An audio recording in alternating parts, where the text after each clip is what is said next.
Salut Giancarlo, donc tu vas prendre le départ des Sables et Açores 2012, demain.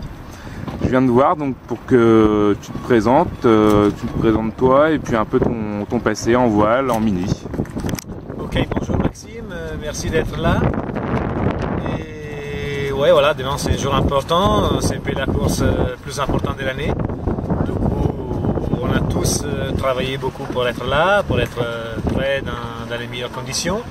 Et voilà, par rapport à mon passé des voiles, moi j'ai commencé en fait à 14 ans avec la planche à voile. C'était une chose très dynamique qui toujours ça m'a passionné beaucoup. Et toujours je faisais effectivement une vraie différence par rapport à les gens qui faisaient de la planche à voile, qui pour moi c'était des vrais sportifs, et les gens qui faisaient du bateau à voile, où effectivement il ne faut pas avoir de l'équilibre pour être dessus.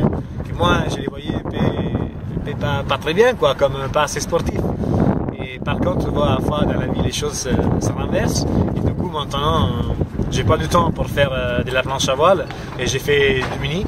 Et en fait, c'est une catégorie où tu as beaucoup de choses mélangées, les sports, l'endurance, les voyages, l'aventure, et tu vois, tout ça, ça m'apassionne beaucoup, et voilà, et je suis là pour ça. D'accord, ok, bah c'est super. Est-ce que tu pourrais nous présenter un peu ton bateau? Oui, mon bateau c'est le 747, c'est un bateau destiné et construit pour David Razon, qui a gagné la Transat en 2011. Donc voilà, c'est un bateau qui avec un résultat comme ça, il part tout seul. Et du coup, là, c'est un peu à moi de chercher, de continuer à aller dans le bon sens et de chercher d'améliorer qu'est-ce que je peux. Même si c'est un gros défi, c'est aussi, je trouve que ça me plaît, quoi. D'accord. Avoir un gros défi comme ça me plaît. Et au contraire d'avoir de la pression, pour moi, c'est un stimule. On dit comme ça en français? Oui, tout à fait. Ça voilà, stimule. Ça me stimule beaucoup.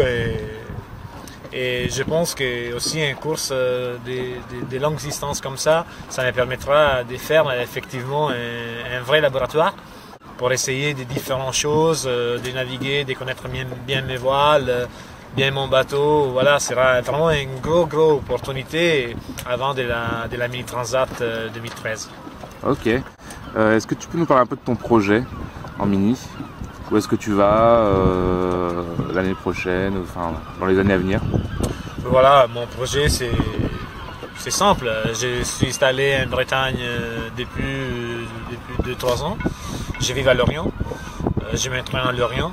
J'ai pas beaucoup de temps malheureusement pour rentrer chez moi parce que c'est sûr que c'est toujours j'aime bien où je vis, mais voilà, mes amis, mes potes, ils sont toujours à l'Italie, et du coup voilà, c'est pas toujours évident, c'est pas une vie facile, entre guillemets, c'était pas facile quand j'étais à l'Italie, mais voilà, être assez loin de la famille, voilà, c'est quelque chose qui, d'un point de vue sentimental, toujours ça te touche un peu, mais bon, voilà, en fait, je pense que ce sont des années importantes, tout le fait de bien gérer mon projet, et du coup, je pense qu'après, quand il sera terminé, je me prendrai un peu de temps pour bien me dédier à la famille et les potes, comme je ne l'ai pas vu assez cette année, et l'année prochaine, je pense que ce sera pareil.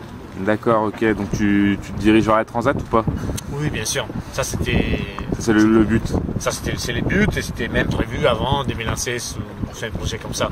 Ok. On ne se lance pas dans un projet ambitieux avec les doutes de faire la Transat ou pas. Après, c'est sûr, la vie c'est toujours une chose qui nous surprend tous les jours. Du coup, ça peut arriver plein de choses, et du coup ton plan ça va rater de la matin à la nuit. Mais a priori, s'il n'y aura pas des gros changements dans ma vie, c'est prévu de faire la Transat 2013. Ok, bah génial. Bon, là on est la veille du départ, le bateau, l'homme, ils sont prêts? Ouais. Tu te sens comment? Bien. Bien? Je me sens bien, je suis content. Je suis content. En plus, j'ai eu des potes de l'Italie qui me sont venus voir. Ça me fait extrêmement plaisir.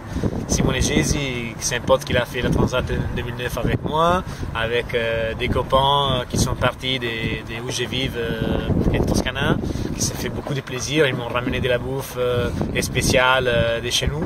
Et ça me donnera beaucoup de plaisir dans l'eau d'abrir des petits sachets sous vide et penser à des gens qui sont fait 1500 km pour venir te dire, pour venir te adresser avant que tu prennes le départ. Ça me rend vraiment heureuse. En plus, le fait aussi que ma femme il soit là m'a vraiment aidé beaucoup. Voilà, ça me rend tranquille et ça me permet de prendre vraiment un départ comme je rêvais de prendre. Ok, super. Qu'est-ce que tu attends de la course, là, les Sables des Açores? Une attente spéciale, bien naviguer, bien arriver, ou est-ce que tu vas jouer le classement? Bien sûr, là je pense qu'on est un bon paquet pour tout à avoir envie de se jouer le classement. Moi, mon objectif c'est être concentré au 100% pendant tout le temps que je serai en régate. Et après voilà, arriver safe à les Azores avec tous les potes qui sont ici. Et ça, c'est vraiment la première chose qui est importante pour moi, en fait, c'est qu'on peut arriver tout safe à les Azores, parce qu'il ne faut pas oublier qu'on fait toujours des choses où il y a quand même des risques. Et après, voilà, les bateaux avec le minimum de choses à faire, et après, c'est sûr, un bon classement. Il n'y a pas d'ordre dans ces choses-là. Je vois tout au même niveau. Ok, ça marche. Très bien. Bon, bah rendez-vous à Horta alors. Ok. Merci beaucoup. Merci.